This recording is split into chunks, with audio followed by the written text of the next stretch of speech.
દર્શક મિત્રો, ગ્રહોના રાજા એવા સૂર્ય મહારાજ જેનું રાશિ પરિવર્તન થઈ ચૂક્યું છે.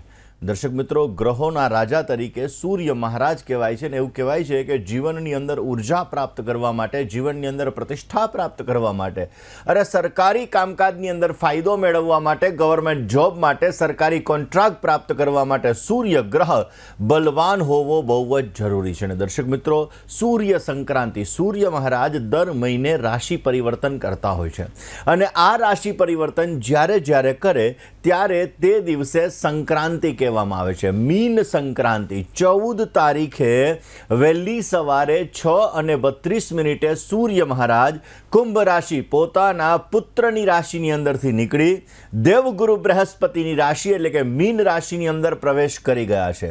દર્શક મિત્રો, આ સૂર્ય મહારાજનું પરિવર્તન એટલા માટે મહત્વનું છે કે આ સૂર્ય મહારાજ મીન રાશિની અંદર આવ્યા, જેને મલ માસ તરીકે ઓળખવામાં આવે છે. મીન સંક્રાંતિ મીનારક તરીકે ઓળખવામાં આવે છે. આ મીનારકની અંદર લગ્ન વગેરે શુભ કાર્ય નથી થતા.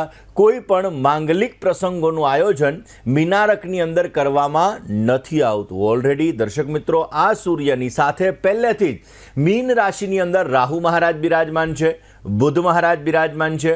29 તારીખે શનિ મહારાજ કુંભ રાશિની અંદરથી નીકળી અને મીન રાશિની અંદર પ્રવેશ ઓલરેડી કરવાના છે. એટલે સૂર્ય, શનિ, રાહુ અને બુધ, આ 4 ગ્રહો એક સાથે ભેગા થશે મીન રાશિની અંદર અને ઓલરેડી નેપ્ચ્યુન પણ એ જગ્યાએ બિરાજમાન છે. દર્શક મિત્રો, વાત આપણે મીન સંક્રાંતિની કરી રહ્યા છીએ કે સૂર્યનો મીન રાશિમાં પ્રવેશ. દરેક ગોચરના ગ્રહોના આધારે મીન રાશિની અંદર સૂર્યનો પ્રવેશ તમારી રાશિ ઉપર શું અસર કરશે, દેશ અને દુનિયા ઉપર કેવી અસર થવાની છે અને આ અસરથી બચવા માટે કયા કયા ઉપાયો કરવા જોઈએ, આ દરેક વિષય ઉપર આપણે ચર્ચા કરીએ. દર્શક મિત્રો, વાત કરી રહ્યા છીએ સૂર્ય મહારાજના રાશિ પરિવર્તનની. સૂર્ય મહારાજ પોતાના મિત્ર દેવગુરુ બૃહસ્પતિની રાશિની અંદર પ્રવેશ કરી ગયા છે. દર્શક મિત્રો, સૂર્ય મહારાજનું મીન રાશિની અંદર પ્રવેશ એવું કહેવાય કે આધ્યાત્મિક શક્તિને ગતિશીલ બનાવડાવશે. આ સમયગાળો એવો છે કે જેના ઘણા બધા સારા પરિણામ પણ આપણને જોવા મળશે, ઘણા બધા નકારાત્મક પરિણામ પણ આપણે આ સમયગાળા દરમિયાન જોઈશું. દર્શક મિત્રો, સૂર્ય એવું કહેવાય કે માન સન્માન પ્રતિષ્ઠાનો કારક છે, સૂર્ય હાડકાનો કારક છે, સૂર્ય કોન્ફિડન્સ લેવલનો કારક છે, સૂર્ય પિતાનો કારક છે, સૂર્ય ગવર્મેન્ટનો કારક છે, સૂર્ય સરકારનો કારક છે, સૂર્ય સરકારી નોકરીનો કારક છે, સૂર્ય ગવર્મેન્ટ તરફથી તમને કોઈ કોન્ટ્રાક્ટ મળે તો એનો કારક છે. ને એ સૂર્ય મહારાજનું રાશિ પરિવર્તન મીન રાશિની અંદર થઈ ચૂક્યું છે, જ્યાં ઓલરેડી પહેલેથી રાહુ મહારાજ, બુધ મહારાજ બિરાજમાન છે. એટલે સૂર્ય રાહુનો ગ્રહણ યોગ થશે, સૂર્ય બુધનો બુધાદિત્ય યોગ થશે ને 29 તારીખ પછી એ જગ્યાએ સૂર્ય શનિનો સંઘર્ષ યોગ પણ નિર્માણ થશે ને શનિ રાહુનો શ્રાપિત દોષ પણ નિર્માણ થશે. દર્શક મિત્રો, આ પરિવર્તન બહુ જ મહત્વનું છે, કારણ કે આ પરિવર્તનના લીધે આપણે જોઈશું કે દેશ અને દુનિયાની અંદર સૂર્ય મીન રાશિની અંદર નેપ્ચ્યુનની સાથે, સૂર્ય મીન રાશિની અંદર રાહુની સાથે, સૂર્ય મીન રાશિની અંદર શનિ મહારાજની સાથે થશે. એટલે કે અત્યારે સૂર્ય રાહુની, બુધની સાથે છે, પરંતુ 29 તારીખે જ્યારે આ શનિ મહારાજ મકરમાંથી કુંભમાં આવશે, એ પછીનો સમયગાળો ક્યાંક ને ક્યાંક દેશ માટે, દુનિયા માટે સ્ટ્રગલ વાળો, તકલીફ વાળો અને એમ કહી શકાય કે નવા યુગનો પરિવર્તન થાય એવો બની શકે. ટેકનોલોજી વધારે પડતી વિકસિત થશે.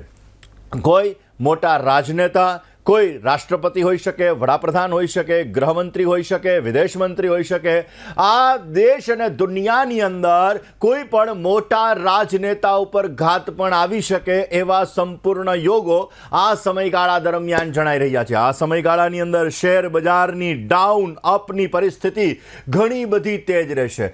ઘણા લોકો પાયમાલ થશે, ઘણા લોકોને માલામાલ થશે. એટલે કે આ સમયગાળો ક્યાંક ને ક્યાંક લાભવાળો પણ છે અને નુકસાનવાળો પણ છે. આ સમયગાળાની અંદર આપણે જોઈશું કે મોંઘવારીનો દર ધીમે વધતો જણાશે. આ સમયગાળાની અંદર કાર્યક્ષમતાની અંદર લોકોને મહેનત વધારે કરવી પડશે, ફળનું પ્રમાણ થોડુંક ઓછું મળતું જણાશે અને આ સમયગાળાની અંદર સ્ટ્રગલ, પરિશ્રમનો સમય પણ વધતો જણાશે.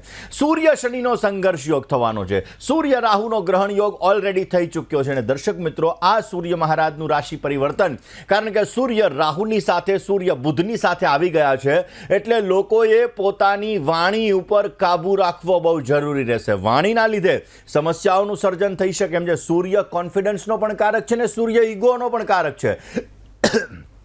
કારણ કે સૂર્ય એ રાજા છે, રાજાને કોઈની નીચે કામ કરવું ના ગમે, અને એટલા માટે જ્યારે સૂર્ય પોતાના મિત્ર એટલે કે ગુરુ મહારાજની રાશિની અંદર પ્રવેશી ચૂક્યા છે, તો આ સમયગાળાની અંદર આધ્યાત્મિક વલણ વધતું જણાશે. આ સમયગાળાની અંદર જે લોકો ક્યાંક ને ક્યાંક ખોટા ફેન ફતુર કરી રહ્યા છે, આ લોકોની હકીકત પણ સામે આવી શકે એમ છે.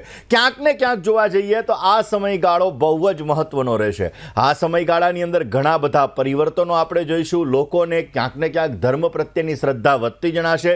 વૈજ્ઞાનિક દ્રષ્ટિએ જે ગ્રહો આપણા ઉપર અસર કરતા હોય છે, કારણ કે આપણા ઋષિમુનિઓએ વર્ષો પહેલા આ વસ્તુ ખાસ કીધેલી હતી, ને આપણા વર્ષો પછી પણ આપણે જોઈએ છીએ કે દરેક વસ્તુ, કારણ કે ગ્રહો છે એ આપણાથી કેટલા દૂર છે, દરેક ગ્રહનો ગુણધર્મ કેવો છે, દરેક ગ્રહ કેવી રીતે આપણા ઉપર અસર કરે છે, દરેક ગ્રહ દ્વારા આપણે કેવી રીતે આપણા જીવનની અંદર લાભ અને નુકસાન મેળવી શકાય, આ બધી વસ્તુઓ ખગોળીય જ્ઞાન વૈજ્ઞાનિક દ્રષ્ટિએ આપણા જીવનની અંદર જ્યોતિષશાસ્ત્રની દ્રષ્ટિએ આપણને સુંદર મજાનો લાભ આપતું હોય છે. ને એટલા માટે દર્શક મિત્રો, ખાસ કરીને આપણા જે ઋષિમુનિઓ માનધાતાઓ જે જ્ઞાનીજનો છે, આ જ્ઞાનીજનો દ્વારા આપણા જીવનની અંદર આપણે આ પ્રોબ્લેમને સોલ્વ કરવા માટે, કારણ કે દરેક વ્યક્તિ પોતાના કર્મ અનુસાર ફળ ભોગવતો હોય છે. શનિની જ્યારે 7.5 ચાલુ થાય, શનિની જ્યારે 2.5 વર્ષની પનોતી ચાલુ થાય, શનિની જ્યારે મહાદશા ચાલુ થાય, ત્યારે વ્યક્તિને પોતે ગત જન્મની અંદર કરેલા કર્મ, આ જન્મની અંદર કરેલા કર્મ, એનું ફળ એને પ્રાપ્ત થતું હોય છે. અને આ સમયગાળાની અંદર એને સાચા ખોટાનું ભાન થાય.